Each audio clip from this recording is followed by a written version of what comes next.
And IQS holding it down in the chat for you, boy. Thank you, brother. $5 super chat said, Ash, you say a man should pay 100% of everything when dating you. What does he get in return? Is that what you meant, Ash, by dating? No. So like, if a man is interested in me and he wants to take me out and get to know me, then yes, in the beginning he needs to be paying for the dates, right? And if I like okay, I like this person, like through getting to know him, I don't mind contributing. Like if I think someone said it earlier, I want to say it was MRT.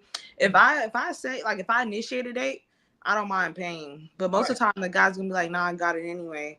But like I don't like the expectation would be if you ask me out, then yes, you gonna pay. Because why did you ask me out? Right. Like it don't make sense. To me, like my mind, it don't make sense. But after we get like further along and I like him, like once we're not like if we become exclusively dating or in a relationship, then yeah, I don't mind contributing to a date. Like if I want to go do something, for sure, yeah, let's go do it.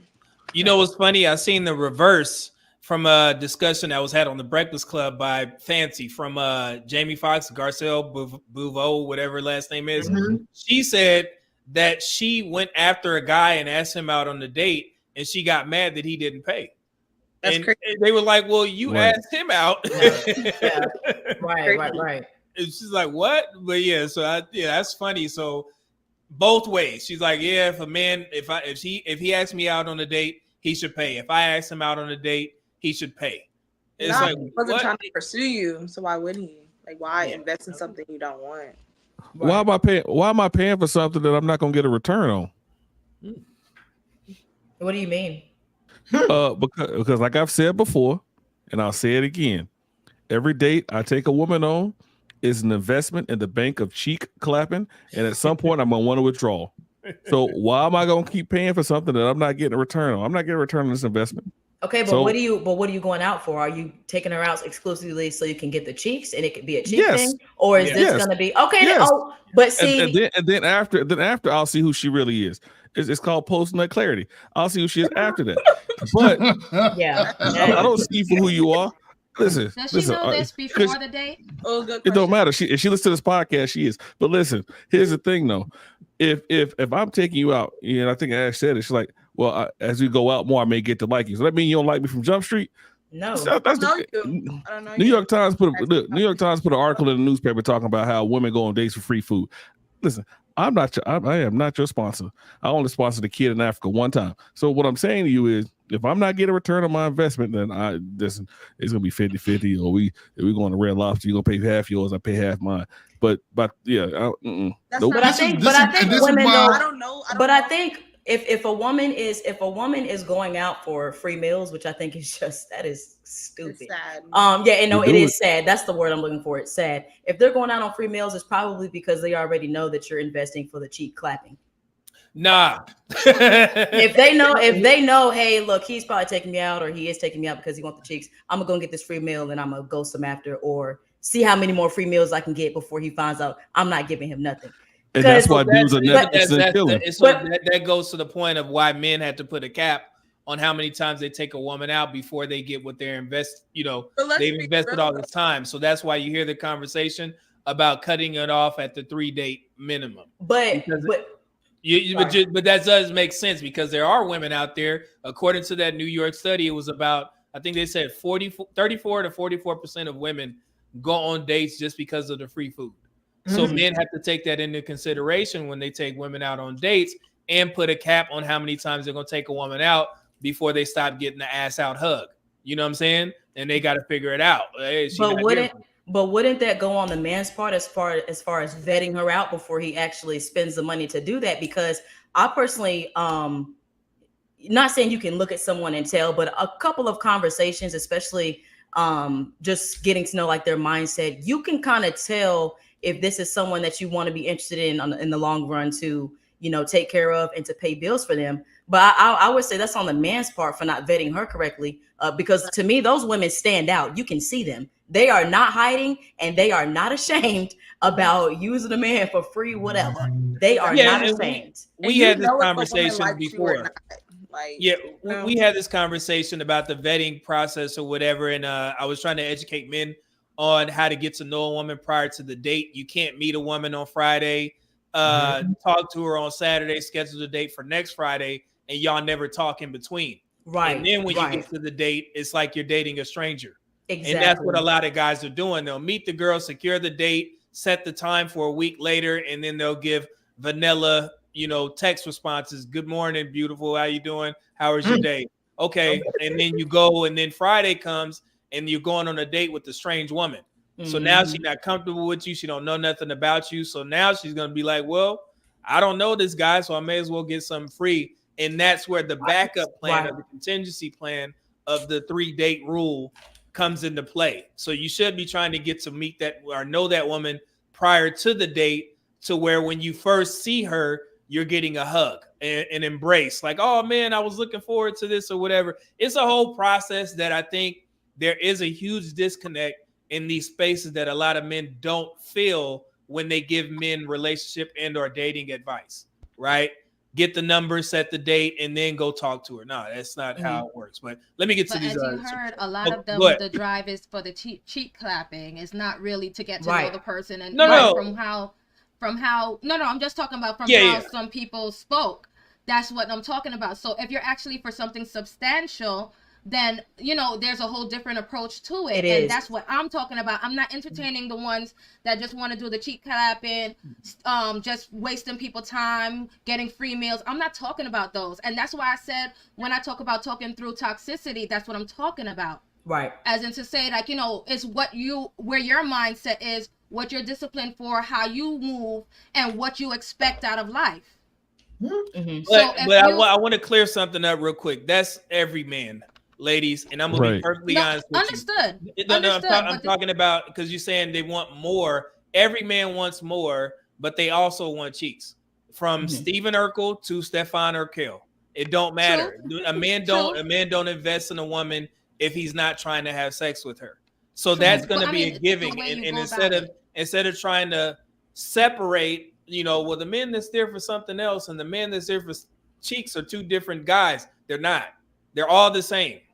And that's what I try and get women to understand. They just go about it in different ways. Yes, we will meet. We're not whoremonger trying to sneak in at every chance that we get. But I guarantee you, if a woman offered that nerd some cheeks, he would take it.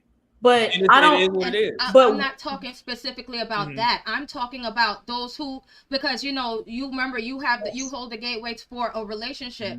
So that's what I'm talking about. As in to say, if that's where your mind is, some is not. Especially we have one here. They're not right now. So then don't waste your time doing that. So because we're not saying that we're not saying that he's not going to want to have sex with you. Obviously, off gate, he wants to have sex with you. If you give him the opportunity, he's going to take it. But it's more so of, this girl's attractive and I would have sex with her if I could have the opportunity, but I'm looking for a wife. Can this woman meet my needs? How can she run a household? Who is she really on the inside to her core? What does she have to offer? What can she value, or what type of value can she bring to a relationship of us coming together? So that's the differences that we're talking about, is a man that's actually going out and dating with intentions of the long run. Of course he wants sex. We're not denying that at all. Yeah, right. I'm actually be fully transparent. Go ahead, Jess. I'm sorry. Go ahead. No, I was just saying, I was agreeing with her, as in to say sex appeal is the whole thing. Yeah. We're not denying that. We're talking about how a lot of men are not purpose driven with when it comes to dating, and some are. So that's who I'm talking to. It's just not about differentiating who I'm talking to, which makes the sense. So typically, and I'm gonna be very transparent. I've never dated marriage minded prior to meeting my wife. Thank you. I was never a guy that went on the dating market and was like, I'm looking for my wife. Never. Most men don't do that. The men that do that, women don't like, because they're in the church typically, right? So I've never been a guy that specifically went on a date and said that I'm looking for my wife. And I also didn't say I'm just looking for somebody to have sex with. My brother does that. But I said, but a lot of guys don't do that. They don't set in their mind that I'm looking for my wife on this date. Of course, they want to meet the woman, and if she changes his mind in regards to the way he thinks and he feels that this is a woman that I need to keep, then he'll start vetting her a little bit differently. But like I said, and I've done some light studies on my page about this and asked a question to the guys and got over like 1,000 responses on the votes, and about 80% said, I've never specifically said I'm dating marriage minded. And also, I hear women say that they never dated as, marriage minded as well. That's very rare. So I think people are just going for the experience, and then if somebody can change their mind, cool. But that one thing on my end, never dated as a, marriage minded. And two, there was a time where I was not ready to be somebody's husband. And I was very honest about that. And I told the women, I'm not looking for anything serious. And that's where the truth comes in.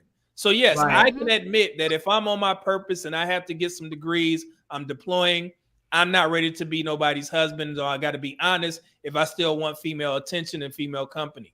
And that's where that comes into play. And you let women make the decision on what they want to do, if they want to stay or go. Granted, if you ask 10 women or you tell 10 women about this situation, 7 of them will say, no, I'm cool. I'm looking for a husband or something like that. It is what it is. But the 3, they looking for the same thing that you looking for. They just want some company from time to time. And I was happy to oblige. So yeah, so it's and I know that word about being marriage minded gets thrown around in these spaces all the time. And I hear it consistently, but it's very rare, in my opinion, that both men and women go to the dating market and say, I'm looking for a husband, until they get a little bit older. It's like, oh, now I want to be settled down or whatever. Go ahead, Jessica. Well, with that, I never heard much of those saying it straight out either. That's not what I'm saying. It's more so about how you're moving. So like worrying about the connection, and if you're feeling this person, and you see a lot of things in that person that you admire and that you're really into, and that works for you in your life and whatnot. But I feel like the dating realm has become so much of just kind of doing things going with the vibe, than actually, No, yeah, I agree. Going with the vibe, yeah. So I think I'm sorry, I was muted. I'm sorry about that. I'm like wondering why nobody can hear me. But my whole thing is like, yo, fellas, start spending less money on these dates. This way you don't feel as if you are paying some high investment to go out on dates with women. What if she really wanted to get to know you? You do not have to take her to Steak 48. Right. True. You know what I'm saying? You could invest a lot lower to really get to see who she is. Yes. And if she don't like it, kick rocks. Another woman will. We're gonna stay here. We're gonna stay here for a little bit, because I'm glad you mentioned not paying a lot for dates. I put this clip in here just for research purposes, and it actually helps the conversation. Here we go. Hold on, I got you, Chad. One second. Here we go. Over what? $200 on a date? Nah, wrong number. I would never spend over $100 on the first date. Oh, so what's the rationale about the not over $100? I don't know you. But that makes sense. Yeah, I agree. Describe a first date. Man, I mean, the last time I went out on a date, whoo, Jesus. That's why. Probably because I don't spend over $100. I'm sorry. It creeped out. No. I'm just strategic, brother. You know what I'm saying? I'm a grown man. I don't need to impress you at a nice dinner. Ooh. You know what I'm saying? So for me, I'm going to listen to you while we're talking, while we're on the phone, while we're having a conversation. I take a whole notepad of what you like, favorite flowers, favorite color. And what I'll do is, because let me be real with you, men on this stage, it's easy for me to drop $200 on dinner. Yeah. It's hard for me to be intentional. Ooh. And so I'm going to move with intention. And let's say you like flowers. Well, I'm going to take you to a little flower bed. We're going to turn around and pick your own flowers. That cost me $10. I like it. Randy is unimpressed. I like it. Unimpressed. Okay, real quick. So the reason why that was Anthony O'Neill, right? I think it is Anthony O'Neill. Yeah. So the reason why he can say that and the women accepted it is because they know that Anthony is a millionaire. So he can say, I'm not spending $100 on a date, and all the women on the panel are going to be like, yeah, I agree with that. Haha. But a man that they don't know, they rarely accept that. From what I gather from the guys in the chat in these conversations, women want men to break the bank, so to speak, on a date. Like GMT was saying, like, hey man, don't spend a lot of money. But it was just very funny that every woman agreed. Even the woman that I see always yelling, the Keita Rose girl, she agreed with him. And I'm like, that's kind of wild, because if a man says that he's not spending over $100 and they don't know him, then that would be a red flag. Like the last woman at the end of the video, she was like, I'm not impressed. You know what I'm saying? I wanted to hear what she had to say. But GMT, did you want to expound on that? No, that's exactly how I feel. I mean, there's no point. I get it. Women are going to agree with men with money. So definitely agreeing with him is one thing. But I don't think men should even really care what women agree with when it comes to that. You're the one who holds the access to relationships. So if she really wanted to get to know you, she'll be okay with you spending less money on a date. Now, when the relationship gets serious, the experience is going to matter for the woman. Then yeah, you could go to Ruth Chris. You could take it to the nice places. But at first, what are y'all doing spending $200-300 on a date? That's not a proper investment, because the likelihood is you're just dating her. She's probably dating other people. Mm-hmm. Yeah, and I'm gonna go to Chill in a second. Anthony, he has a funny story about 4 years ago that he shared. He was about to trying to take a woman out on a date. She knew who he was, and when he suggested like a particular, cheaper restaurant, she got mad at him because he didn't want to spend a lot of money on her, so she took the social media and aired him out, and he actually responded under her comments like, you damn right, I said that I wouldn't spend this amount of money on you just because you think I got it. You think I'm supposed to trick off or something like that. But it was very funny. Chill, go ahead. My bad, brother. No, you good, brother. You good. What I was gonna say, I'm speaking to the fellas. Fellas, look, I think a lot of men, who are spending that type of money on dates, these are men who don't know how to vet properly. You need to take this woman to a coffee shop first, man, so you can talk. Yeah. Go get a coffee or something, get a water, a spritzer or something. No appetizer, no nothing. All right, and you need to talk. You need to sit there and ask so many open-ended questions so you can get to know this individual. You need to ask her where's she from? Did she move around a lot? You know what I'm saying? What's your favorite sport team? You need to know these things because sports is, look, fellas. Like I said, man, you got to do the rundown. You got to check her paperwork before you start spending money on her, man. Damn. You're right, Chill. You have to. Yep. Hey, wait, hold on. This. All right, can I say something? Oh yeah, I'm sorry. Ash, let me read this one real quick. Air Force Rig $5 super chat said, "I'm so chill," and MRT's comments about passport bros have the chat a little irritated. What comments? What? I know what comment. It was in the back of my head, and I saw that question a long time ago. Me too. A while ago, and I remembered it. So I'm not talking bad. I wasn't speaking negatively about, passport bros. But what I do know, because there's a couple of passport bros that I know. You know what I'm saying? I mean, dudes who make decent money, but I got to be honest, they're squares. And then they went to another country as squares with money, and then they got the tables right.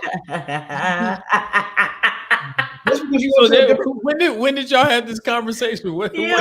He had mentioned it earlier about something somebody said, and he was saying that the passport bros are figuring this out as well. It was something just we had skimmed over it, and I said I'm glad that they are chill, and so they must be right. They must now in conjunction with that, there are some passport bros who have they got married. There's quite a few brothers who got married, but we can't sit up there and call it a success yet because that marriage has to stand the test of times, and we all know the divorce rates is pretty high. No matter what, I mean, come on, man. If you got divorced over here and you didn't learn your lesson, you're gonna go over there and snag a wife, and things tend to happen over and over. But that's all I'm saying. All right. All right, I know. All right, hopefully that clarified for Air Force Rig. Ash, my bad. It's on you.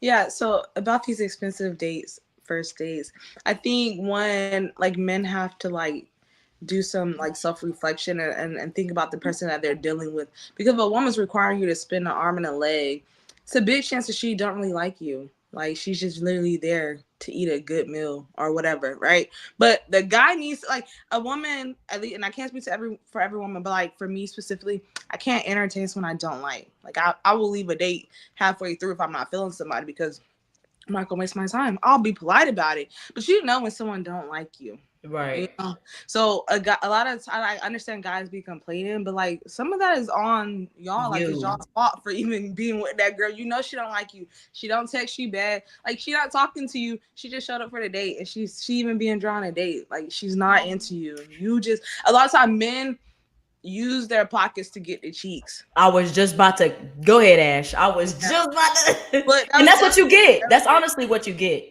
Yeah. Because you was leading with that second head down there, and it did not go over as planned.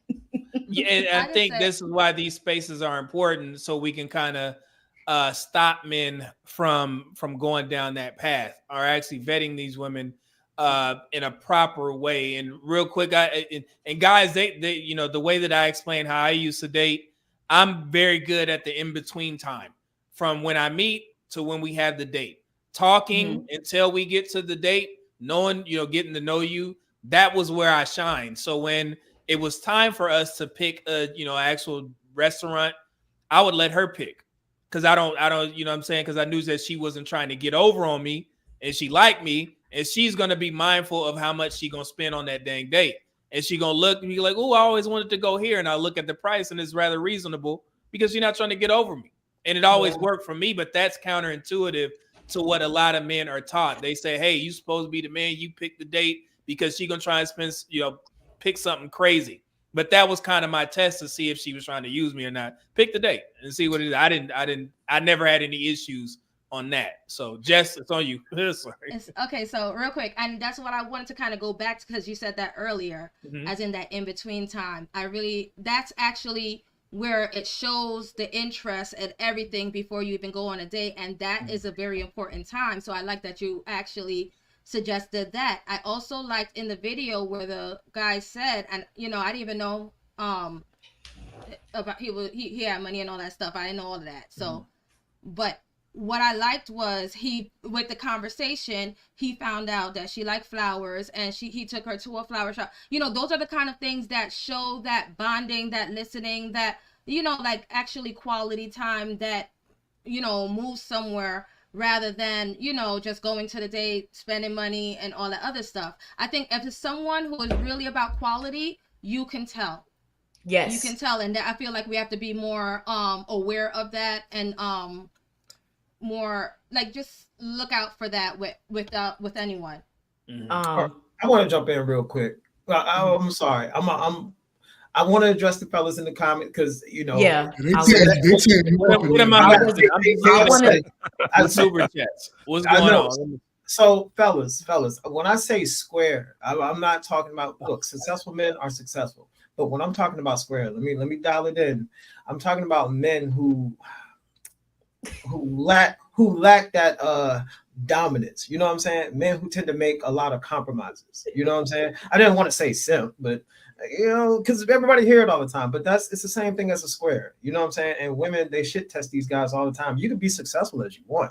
I'm not knocking that. And I rock with passport bros. I like for men to have options just like women do. Going to different countries and experiencing and exploring. I support it. But if you a man who, you know, you make compromises, that's a telltale sign to women, man. There's two things that they know. They know that they can get a baby from you easily, and they know they can get a ring from you easily. And it's not a good look. You know, that is what I mean by a square. Not calling you, you know, yeah, that's a square, Leon. Damn, that's my name too. That is a square, sir. If you are compromises and you ain't the dominant one in that relationship, man. Listen, if something happens, let's just say you one of the dudes, man, something happened in the household or whatever. There's a hole in the roof. And then you look at your woman, even though you're the breadwoman, you look at her like, damn, baby, what we gonna do? Yeah, buddy, that thing gonna drive like a Sahara desert, man. Just like that. Ew. Let me get to these. I'm gonna burn through these super chats real quick. Azrael 499 super chat said, I'll be in Japan on Wednesday. I doubt my wife is in America. I travel every 2 to 3 months. I don't even see myself retiring here. America is going the way of Rome. Spondificent with the $10 super chat said, majority of black men earn more than black women. Women can't afford to be making all these demands at this point. Winter is here. Single women keep women single. RIP 2KS. IQS $5 super chat said, like I said, it's traditional when it suits black women. Then it's modern also when it suits black women. This is why 54% of black men choose to not play the rat race. 54% of black men have never fathered a child. So Azriel again, $4.99 super chat said, when black people say men need to pay 100%, do we ever consider how and who is going to save for retirement? Currently, you need around 2.5 million to retire. I think this is why we are having these conversations. We got to consider these things. So that's good input. Team Peterson, what's going on, good brother? Member for a month, medium man deserves respect. 5834. USAF black men earned it. Thank you, brother, and thank you for the membership. Appreciate it. Tristan Smith, $9.99 super chat said, I'll take my $145K salary and adopt 3 dogs before I let a gap filler live in my house. Tristan don't want all right. IQS $10 super chat said, Media Man, I know you did it a while ago, but can you pull the analytics for the salary average of the subs on your channel? I bet the men subscribed to you average over 80,000 a year. That's above it. Yeah, and I mentioned that before we started the live stream. You know, most of the guys that do recurring consults, these brothers make a lot of money. You know, and then, you know, of course, you can't really, you know, gauge that based off of like subscribers and stuff like that. But based off of what I've seen, it's a lot of guys in the chat that make a good amount of money. And I'll be perfectly honest with you guys. Most of the guys that I talk to that have a lot of money, they are traveling. They're not staying in the States. And, you know, and then I know, you know, sometimes, you know, like we talk about the passport bro movement. Yes, you have your bad apples in there all the time. But I would say out of it's got to be about 80 to 100 dudes that I've interviewed. The high earning ones, their plan is to go overseas now. They're not staying.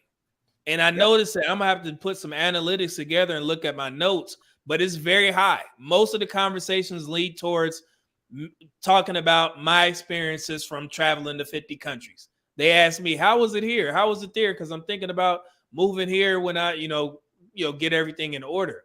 So that's very interesting from what I seen a shift, you know, with this conversation. I think a lot more black men are trying to move overseas. So high earning black men at that. So let's see here. Supreme Clientele, $10 super chat said, how is it that black women as a whole not realize that you are making demands from a position of weakness?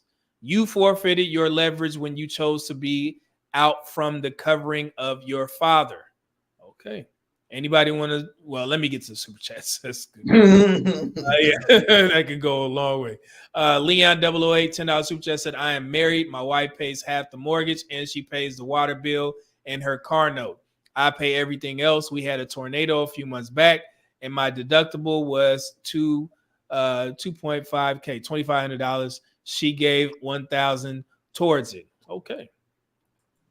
Leon 008, $10 super chat again. He says, ladies, you will pay bill or be willing to living based off his income solely. Get over it.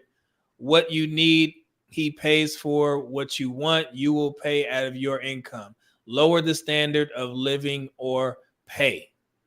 Okay. Tristan Smith again, 999 super chat. Damn, not even an appetizer. Oh, he's talking about, I guess, Anthony. And then Tristan Smith, 499 super chat said, yeah, these men get finessed and have no one to blame but themselves. Yeah, and I think it's been a lot going on in this Passport Bro community from what I've been listening to offline. I don't know, Professor, if you seen any of this, you know, information or what they're going through. I think they're feuding amongst one another right now. For some, I have not seen it, no, but I'm sure it's a lot going on, man. You know, because from time to time, I like to peek my head and to see if what's the young Austin Hollerman, see if he's good. You know, because he's a young dude. You know, and you know, I don't really watch much of his content, but maybe once out of the month I'll go over there and see if he's good, just to make sure, you know, he's not in no more trouble. Kind of. I don't know him, never talked to him, but I just thought, like, man, let me see if his brother good. So I listened to a couple of his live streams, and it seems like they're having some issues amongst each other.